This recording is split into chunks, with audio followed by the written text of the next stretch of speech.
From the outside, the brain looks like a haphazard range of hills and valleys. For centuries, these folds seemed to be random. But now we know they're a functional map. Each curve and crevice a border between specialized modules of the mind. This is the part of the brain that is active while I'm speaking.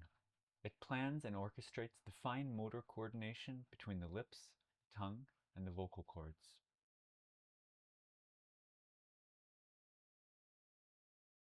This is the part of the brain that is active while I'm listening to someone else speak. It is tasked with decoding the meaning from complex patterns of sound vibrations that make up speech. A thick bundle of nerve fibers called the arcuate fasciculus connects the speech production area with the area devoted to language comprehension.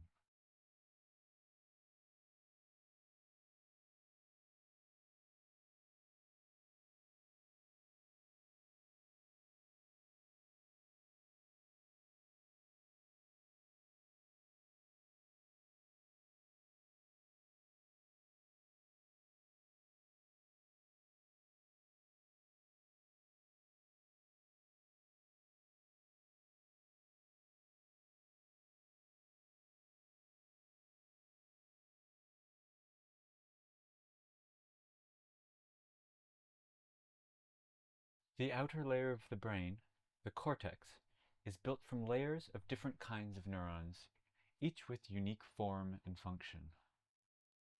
These are 3D models of real neurons which were removed from a patient who suffered from epilepsy.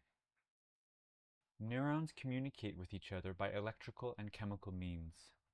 They fire action potentials, or spikes, rapid electrical impulses that are binary in nature. They transmit information in their firing patterns, creating a neural code. A cubic millimeter of brain tissue can contain tens of thousands of neurons and hundreds of millions of connections. That same volume equates to around a single volumetric pixel, or voxel, of an MRI brain scan.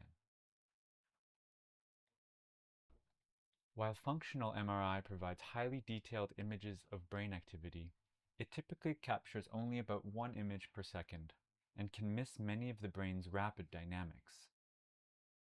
There is always a trade-off with techniques to image the brain.